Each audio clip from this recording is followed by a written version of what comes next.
You don't ease into the Western Front.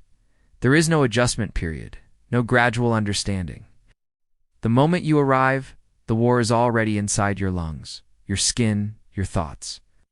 Within seconds, your senses are overwhelmed by rot, smoke, damp earth, and something far worse. The realization that this place was never meant for human survival. This is not a battlefield in the heroic sense people imagine. It is a system designed to exhaust, infect, starve, and shatter you long before a bullet ever finds you. And here's the uncomfortable truth that history rarely spells out clearly. Most soldiers didn't fail because they lacked courage, failed because the environment itself was engineered, intentionally or not, to break the human body and mind piece by piece. If you were dropped into 1916 with everything you know today, your odds wouldn't improve much unless you understood one thing: survival here is not about strength. It is about discipline, awareness, and adaptation at a level modern life almost never demands. This is not a story about war. It's a test. 24 hours. Every hour stripping away comfort, illusion, and control. The question isn't whether you can fight. It's whether you can endure what comes before the fight even begins. The first lesson hits before you even take 10 steps. The trench isn't solid ground. It shifts, clings, and traps. The mud of Flanders wasn't ordinary soil. It was a waterlogged mixture of clay, decay, and constant disturbance from shelling. It behaved like a living thing, gripping boots and refusing to let go. Soldiers didn't just slip. They vanished into it, immobilized at the worst possible moment. This is where survival begins with something deceptively simple: your feet. Once water seeps in, circulation slows, skin softens, and damage begins almost immediately. Trench foot wasn't rare, it was widespread and devastating. Thousands were rendered useless, not by enemy fire, but by neglecting the most basic part of their body. The soldiers who lasted understood a principle that still applies today in any crisis. Mobility is everything. Whether you're navigating a disaster zone, escaping danger, or enduring harsh conditions, once you lose the ability to move effectively, your options collapse. On the Western Front, that didn't mean inconvenience. It meant being trapped when the shells started falling. After a few hours, fatigue pushes you toward shelter. Dugouts offer a brief illusion of safety, but they come with their own dangers. Rats were constant companions, emboldened by the abundance of corpses scattered across no man's land. These weren't small pests. They were aggressive, well-fed, and unafraid. But the real threat wasn't the rats. It was what lived on you. Lice infested every layer of clothing, thriving in seams and fibers, multiplied quickly, feeding on blood and spreading disease. The itching was relentless, but scratching only made things worse. Trench fever, carried through contaminated waste from the lice, could incapacitate a soldier within days. The response wasn't comfort. It was routine. Soldiers burned lice out of their uniforms with candles, a crude but necessary method. Hygiene wasn't about feeling clean. It was about staying functional. This translates directly to modern survival scenarios. In disasters, refugee conditions, or even prolonged power outages, sanitation becomes a frontline defense. Disease spreads fastest when systems collapse. Cleanliness is not optional. It is protection. The soldiers who understood this weren't cleaner by preference. They were alive because of it. By the midpoint of your first day, hunger becomes impossible to ignore.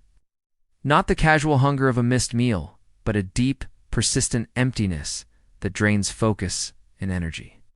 Food supply lines were unreliable, and when meals did arrive, they were often cold, diluted, or spoiled.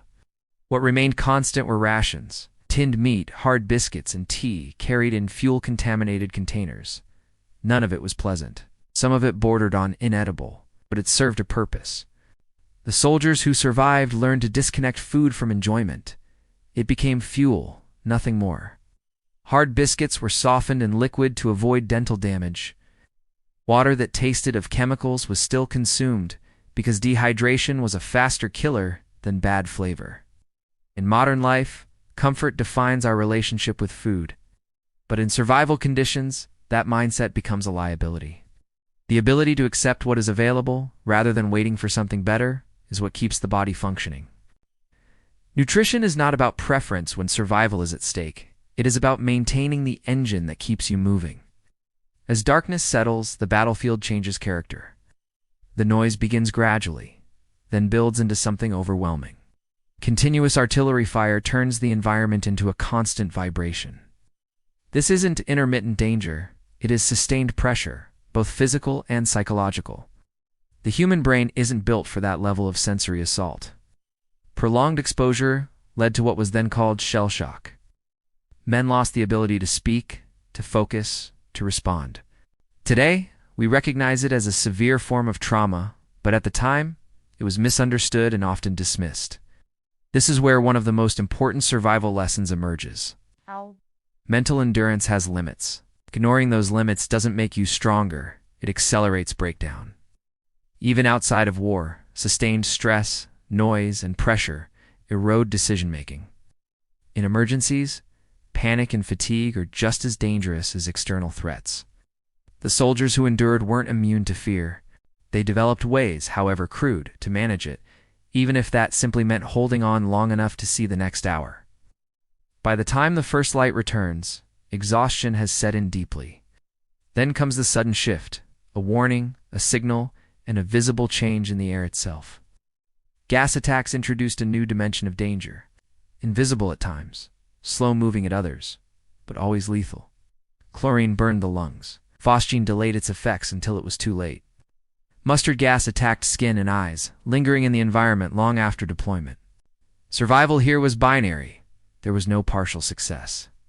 Masks had to be deployed correctly and immediately. Equipment had to be functional. Drills had to be second nature. This is where preparation reveals its true nature. In modern settings, people often assume they can improvise under pressure. But real crises don't allow for that. When reaction time is measured in seconds, hesitation becomes fatal. Preparedness is not about having gear. It is about knowing exactly how to use it without thinking. The soldiers who survived gas attacks weren't the strongest. They were the ones who had practiced until response became instinct. After enduring everything the trenches can throw at you, one final test remains: the order to advance. Climbing out of the trench removes every layer of protection. What follows is exposure to machine gun fire, artillery, and terrain designed to slow and trap movement. At this stage, skill matters less than circumstance. Bullets don't choose targets based on merit. Shell fragments don't distinguish between experience and inexperience. Survival becomes influenced by timing, positioning, and factors beyond control. This is perhaps the most difficult truth to accept.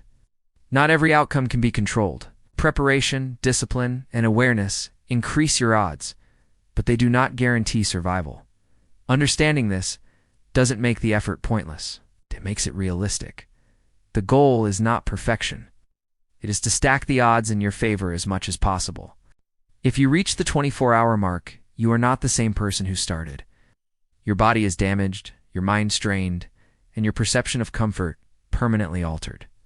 The experience strips life down to its essentials: movement, health, awareness, and reaction. This is why so few could endure the conditions of the Western Front without breaking in some way. It attacked every system simultaneously. Physical, biological, and psychological stress combined into a continuous challenge that left no room for error. And yet millions endured it. It's not because they were superhuman, but because they adapted. They learned, adjusted, and persisted in an environment that offered no forgiveness. That endurance still exists. It hasn't disappeared. It's just rarely required at that level anymore. So when you look at your own life, the takeaway isn't comparison, it's perspective.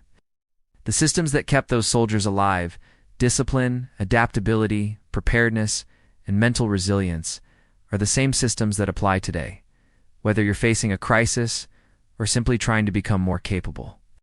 If this breakdown gave you a clearer understanding of what real survival looks like, and how history still shapes the way we think about endurance today, make sure you subscribe and share this with someone who takes preparedness seriously. There's a lot more to uncover, and every lesson is one you can actually use.